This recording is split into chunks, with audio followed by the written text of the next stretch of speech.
Hey, the weekend is here. Parks Casino is the number one casino in Pennsylvania. They've got it all, including an impressive collection of restaurants. This weekend, you can enjoy the Parks Grill Steakhouse, the Liberty Bell Gastropub, Open Air Beer Garden, Bamboo Noodle House, Chicky and Pete's, all right there at Parks Casino. Plus, state-of-the-art sportsbook, the 360 bar with live bands and comedy and headline entertainment at the Excite Center. Visit parkscasino.com for all the details. Time now for the headlines from Smerconish.com, the newsletter. Okay, this is interesting. So 12,019 votes cast yesterday on this question. Actually, it was an agree-disagree. The world is generally becoming better off. Disagree, 79.98%. Let's just say 80-20. 80-20 disagree, meaning they think the world is getting worse off. TC, we noted yesterday that like 6,000 people had already voted. Half the votes had already been registered by the time I discussed this subject with Max Fisher. So half of those who voted, it's like they were voting on candidates before they watched the debate. Well, and once then came the debate. Exactly. And once votes come in, that many, it's hard to budge. Right. That's a big mass. But here's the thing, and people who were paying close attention yesterday might already know this. The number was 83% before the Max Fisher interview began. So the needle moved 3%. I mean, it's something. It's not nothing. And that is actually significant insofar as that many votes. You know, as the week now winds down, and I'm going to talk about this subject on CNN tomorrow, unless there's developing news that upends the program, and that often happens on a Friday. True. But remember what went on here. I came back from vacation in a very pessimistic mood about the country, you know, like reflecting from afar, looking what's going on in the United States, kind of bummed out, more fearful than optimistic, I said. Then quickly read this RAND report from Dr. Michael Mazer, who said most Americans have a sense of foreboding. I thought that was interesting. This was like a week on this program for a lot of deep thinking, because then we had Ran Abramitsky from Stanford, who, with a Princeton historic economist, said, you know what, the data suggests, they looked at a lot of census data, and they said the data suggests that the immigrant experience, the American dream, it's still alive and well. It might not be Ellis Island. It might not be Italy or Montenegro or Poland, the Austro-Hungarian Empire. Today, it's the Dominican Republic. It might be China. It might be, you know, Asian countries, Southeast Asian countries. But the children of immigrants still are able to outperform their parents at a higher clip than native-born Americans. A little reason for optimism. People are still getting ahead. Then came the Max Fisher piece in the New York Times, where he said things are actually a hell of a lot better globally than people give them credit for. I also cited some of Steven Pinker's data from Harvard yesterday. So there's a lot of thought and discussion now in terms of how we doing. And now I just want to close it out by saying that in Brian Stelter's newsletter today, he makes reference to Jeffrey Goldberg, the Atlantic's editor-in-chief, who refers to all of this as our national nervous breakdown. I thought that was really interesting. Are we having a national nervous breakdown? All of these issues so much more fragile than we thought. Very interesting. Okay, today, because today is the day that the president is in Saudi Arabia and we'll have a sit down with MBS. Survey question asks, must President Biden raise the murder of Jamal Khashoggi when he meets with MBS? Does he have to do that? Mark Halpern pointed out in his newsletter today that President Biden yesterday stopped short of committing to raise the 2018 murder of Khashoggi with leaders in Saudi Arabia, instead saying he, quote, always brings up human rights and that his views on the murder have been made absolutely clear. So will he actually utter Khashoggi's name? Must he? Is what I'm asking in the survey question. There's a story from NBC News that's linked at Smerconish.com today, Saudi dissidents say they've been betrayed. Saudis who have fought to reform the absolute monarchy called the trip a betrayal that could have devastating consequences. We feel betrayed, says Abdullah Alawa, a U.S.-based leader of the National Assembly Party, an opposition group. We were promised to be protected from MBS. And then goes on to air some of the grievances, including the killing of Khashoggi. I mean this with no disrespect, but whenever I think of her, the first words that pop in my head, Ivana divorce, which was the New York Post, I think, headline when Ivana Trump served notice that she wanted to part ways with the Donald. Ivana Trump is gone at a very young 73 years old.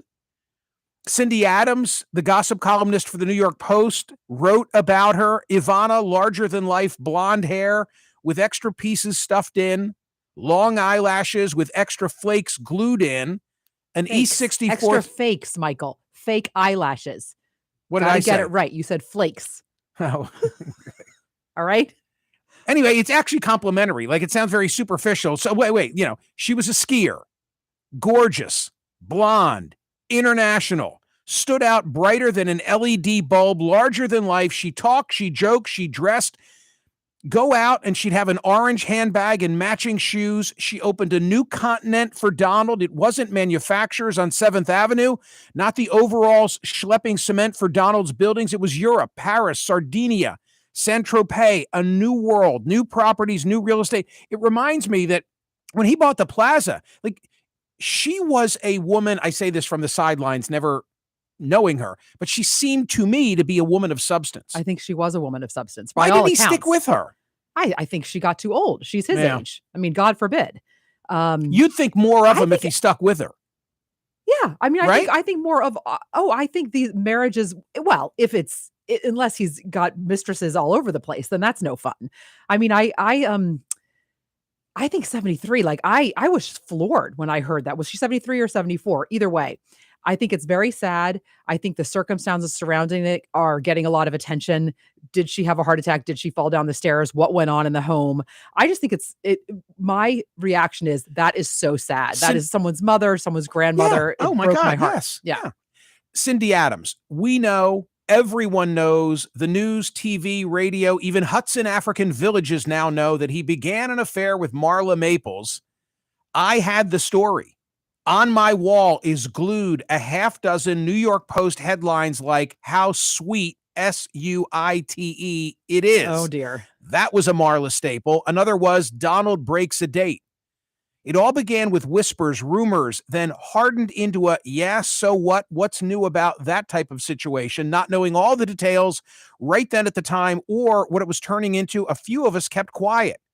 And then she goes on to unravel the whole story from her perspective as a gossip columnist about Marla Maples. By the way, I met Marla Maples and Donald Trump in the 90s in the midst of all of this. Was that at a fight in New Jersey? I thought it was going to be at one of the fights. And TC, she was stunning. She was, I mean, to meet and see her, she was gorgeous.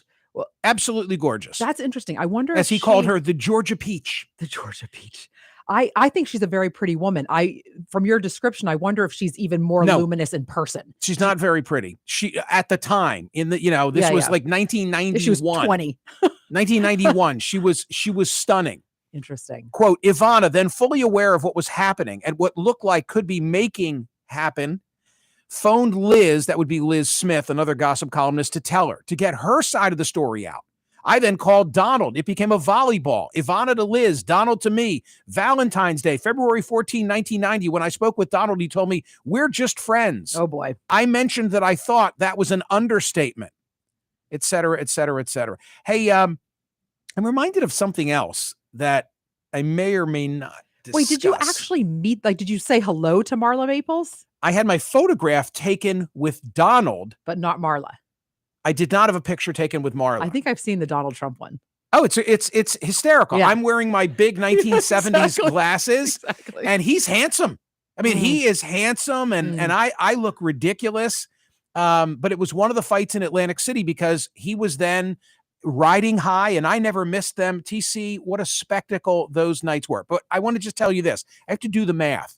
So if you're considering whether you're going to tell a story, don't. Oh, you want to hear this story. No. You want to hear this story. And my source is none other than Roger Stone. Oh, no. Oh, no. Is an orgy involved?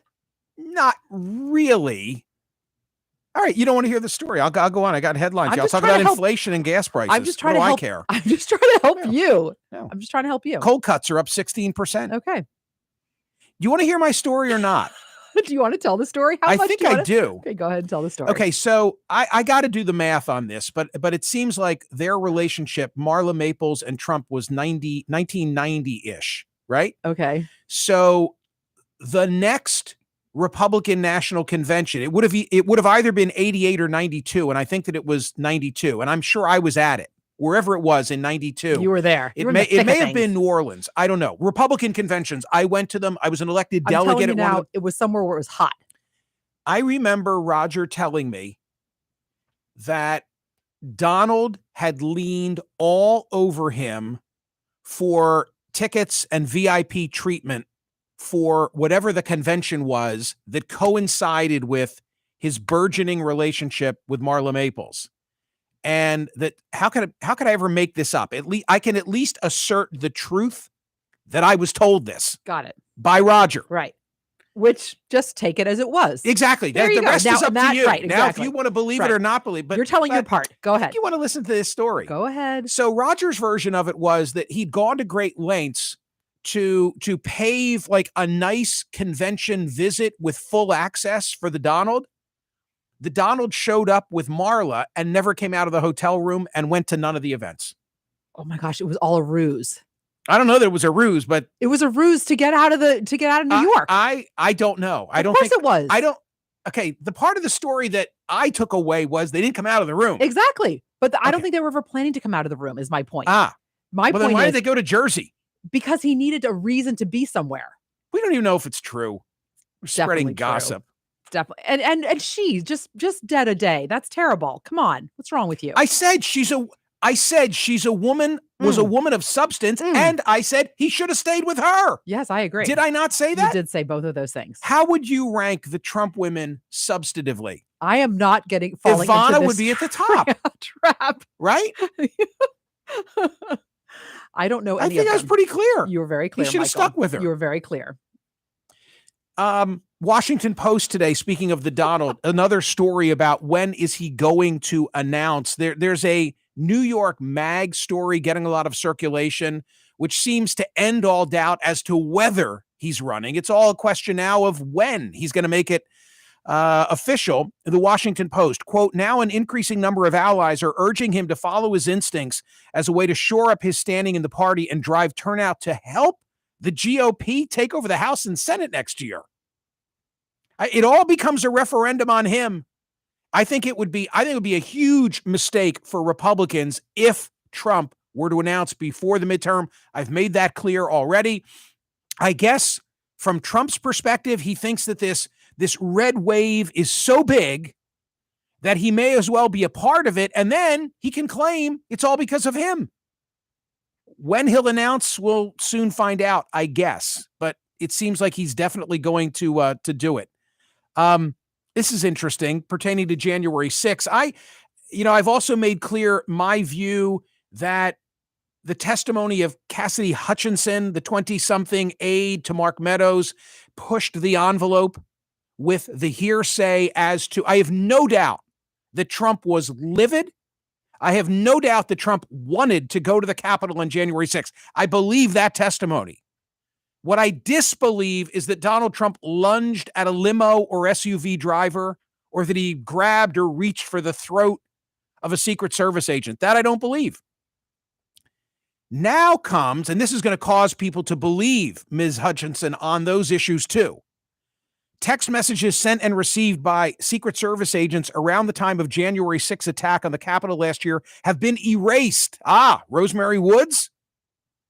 This, according to an inspector general yesterday, prompting concern from the House committee investigating the assault.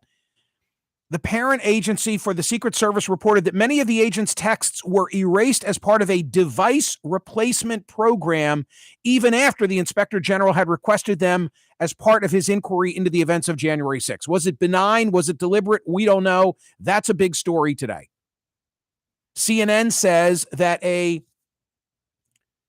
Washington, D.C. police officer corroborates for the House Select Committee details regarding the heated exchange President Trump had with his Secret Service detail. I don't doubt that.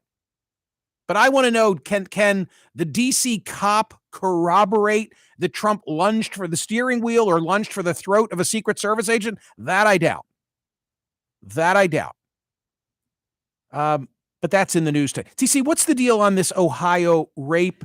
And you know, the Times today has this page one above the fold. In rape politics raced ahead of the news. A number of conservative outlets questioned whether there had been a rape of a 10-year-old. Now we know a guy's been charged and it did take place, right? And that is the most important thing. A 10-year-old was raped. A 10-year-old on this earth for 10 years. Are you kidding me? Okay. That set aside, she had to leave her home, leave her state, and go to Indiana for an abortion, which she had. And then the question became this week of whether the doctor who performed the abortion in Indiana reported it correctly. It seems that the Indiana Attorney General, his name is Todd Rokita. This is my words.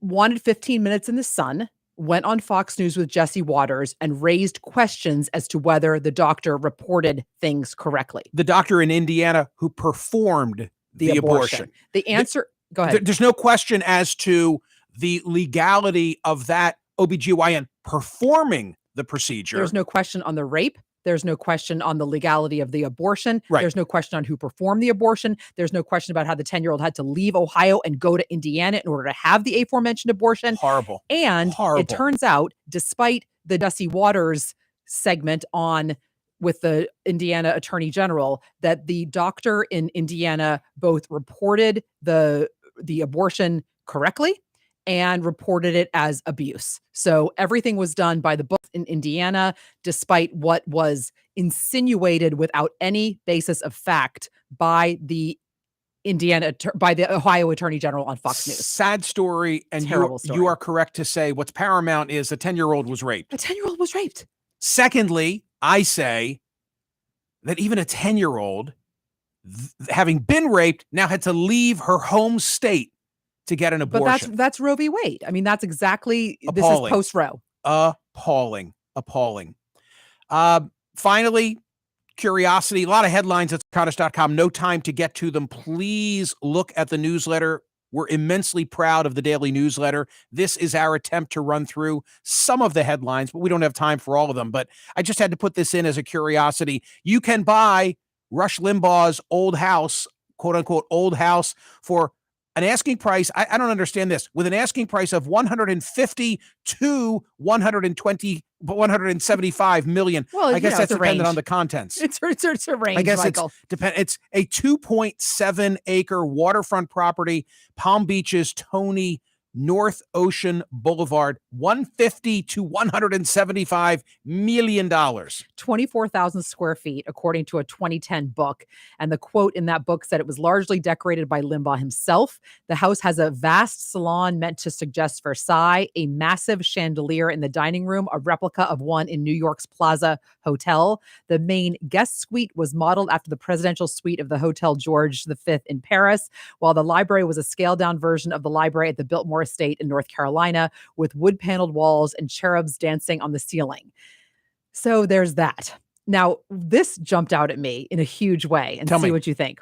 So, okay, $150 to $175 million. Right. Depending on whether you want the cherubs. Yes. 2.7 acres. Yes.